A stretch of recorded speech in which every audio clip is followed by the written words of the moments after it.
नमस्कार, आप देख रहे हैं मनी इंडिया न्यूज। तो आइए शुरुआत करते हैं आज की मुख्य खबर से। आप कहीं जाने अनजाने में तिरंगे का अपमान तो नहीं कर रहे? जाने ध्वजारोहण से जुड़े सभी नियम। 15 अगस्त 2023 को पूरा देश 76वें स्वतंत्रता दिवस समारोह मनाएगा, जिसकी तैयारियां शुरू हो गई हैं।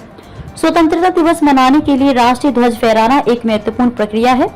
हमारा ध्वज राष्ट्रीय गौरव का प्रतीक है और गरिमामय राष्ट्रीय प्रतीकों में से एक है। देश के राष्ट्रीय ध्वज को तिरंगे के नाम से जाना जाता है, जो 3 केसरिया, सफेद और हरे रंग का होता है। इसमें सफेद पट्टी के बीच एक नीले रंग का अशोक चक्र होता है। इस अशोक चक्र में 24 तीलियां होती हैं। हमारे देश में तिरंगे का बहुत अधिक सम्मान किया जाता है। देश के तिरंगे को फहराना कोई आम ध्वज फहराने जैसा नहीं है।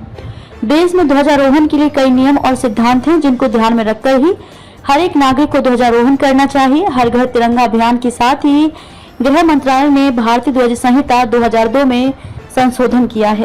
राष्ट्रीय ध्वज के प्रदर्शन के लिए सभी कानूनों, सम्मेलनों, प्रथाओं और निर्देशों को एक साथ लाने के लिए भारत का ध्वज कोड पेश किया गया था। यह निजी, सार्वजनिक और सरकारी संस्थानों में लगाए जाने वाले झंडे की भी निगरानी करता है। भारतीय ध्वज संहिता 26 जनवरी 2002 को लागू हुई और 30 दिसंबर 2021 को इसमें कुछ संशोधन हुए। इस खबर में हम आपको उन नियमों के बारे में बताएंगे जिनका पालन करना सभी नागरिक के लिए अनिवार्य होता है।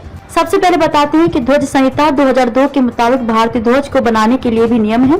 आम शब्दों में कहें तो हम किसी भी आकार और अनुपात में भारतीय ध्वज को डिजाइन नहीं कर सकते हैं। संहिता के मुताबिक राष्ट्रीय झंडा आकार में आयताकार होना चाहिए, जिसका अनुपात 3:2 होता है। भारतीय ध्वज संहिता के मुताबिक भारतीय ध्वज को लेकर कई नियम और सिद्धांत हैं, जो आगे जानते हैं। जब तिरंगे को किसी अन्य देश के राष्ट्रीय ध्वज के साथ फहराया जाता है तो उसे दूसरे ध्वज के बाईं ओर रखा जाना चाहिए। हालांकि जब तिरंगे को संयुक्त राष्ट्र के झंडे के साथ फहराया जाता है तो उसके दोनों ओर फहराया जा सकता है। किसी भी व्यक्ति या वस्तु को सलामी देने के लिए भारतीय ध्वज को नहीं झुकाना चाहिए। हालांकि किसी कारण यदि सरकार सार्वजनिक आदेश देती है तो उसे आधा झुकाया जाता है। तिरंगे का इस्तेमाल किसी पोशाक, रूमाल या वर्दी के लिए नहीं किया जा सकता है। झंडे पर किसी प्रकार के अक्षर नहीं होने चाहिए। झंडे का प्रयोग किसी प्रतिमा या स्मारक को ढकने के लिए नहीं कर सकते हैं। झंडे को जानबूझकर जमीन को छूने और पानी में डूबता नहीं छोड़ना चाहिए। तिरंगा झंडा फहराते हुए खास ध्यान रखना चाहिए कि इसका केसरिया रंग ऊपर की ओर ही हो। स्कूलों, विश्वविद्यालयों और गैर सरकारी संगठनों के लिए नियम और सिद्धांत। क्षतिग्रस्त और अस्त व्यस्त झंडा बिल्कुल प्रदर्शित नहीं करना चाहिए। ध्वज को किसी अन्य ध्वज के साथ एक ही ध्वज दंड में नहीं फहराना चाहिए। जब किसी वक्ता के मंच के पास झंडा फहराया जाता है तो इस बात का ध्यान रखा जाना चाहिए कि झंडा वक्ता के पीछे और उससे ऊंचा होना चाहिए। जब भारतीय ध्वज को किसी भी संस्था या देश के झंडे के साथ फहराया जाता है तो वह तिरंगे से ऊंचा और बड़ा नहीं होना चाहिए। झंडे का इस्तेमाल किसी तरह की सजावट या पताका के रूप में नहीं किया जाना चाहिए। झंडे को बांधते समय ध्यान रखना चाहिए कि वो किसी तरह से क्षतिग्रस्त न हो। झंडा अभिवादन के बाद राष्ट्रगान होना चाहिए।